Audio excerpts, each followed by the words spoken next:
Hello, Jordan Burris here. Would you like to hear a song?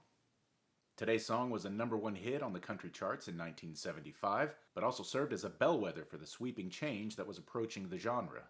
But before we get to the song, here's a brief bit of history about the song and the songwriter, Waylon Jennings.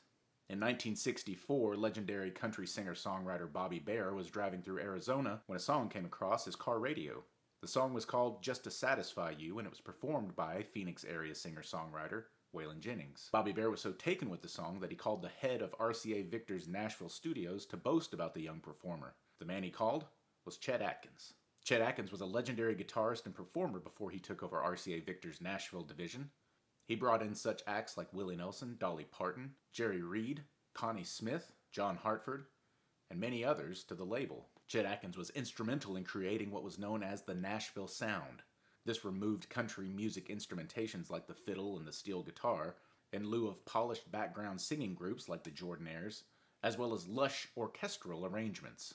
The idea was to make country music sound more like pop music and expand the customer base, and historically it worked. Waylon Jennings officially signed with RCA in 1965 and enjoyed hits like Brown-Eyed Handsome Man and Only Daddy That'll Walk the Line. But as his contract neared its end in the early 1970s, Waylon Jennings continued to vent his frustration at the Nashville music industry. The producers at RCA would not let Waylon Jennings play guitar or use his band, the Waymores, on his recordings. They wouldn't even let him have a hand in picking the material that he would be recording. With the help of a new manager, Waylon Jennings signed a new contract that gave him 100% artistic control. Gone was the slick-back hair, the tailored suits, and the polished production. Waylon Jennings now boasted a beard and long hair with a leather vest and an outlaw mentality to music. In 1973, he would release Lonesome, Ornery, and Mean, as well as Honky Tonk Heroes, both produced under his artistic control.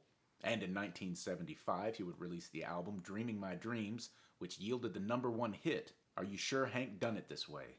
The song was written with two directives. One, to give Waylon Jennings the chance to pay homage to the legendary country singer-songwriter Hank Williams Sr. for his influence on him, as well as to country music broadly.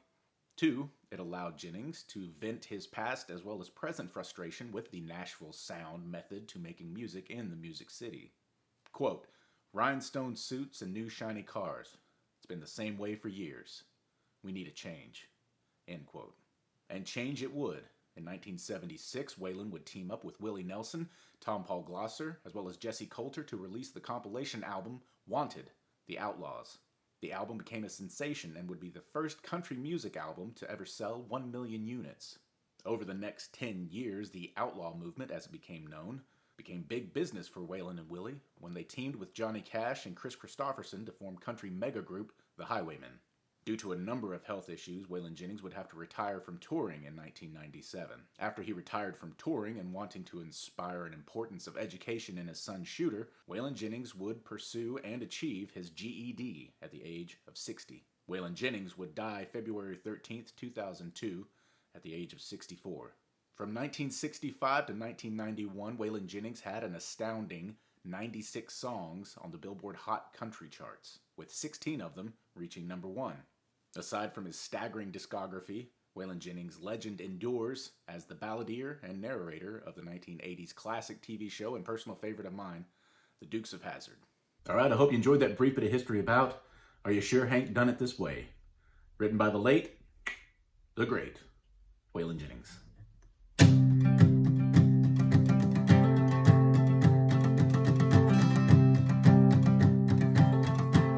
Well, it's the same old tune, fiddle and guitar.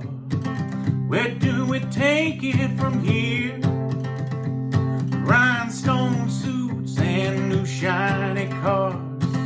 It's been the same way for years. We need a change.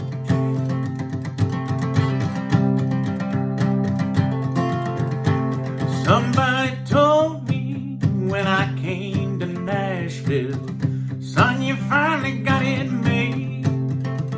Oh, Hank made it here. We're all sure that you will, but I don't think Hank ever done it this way. No, Hank didn't do it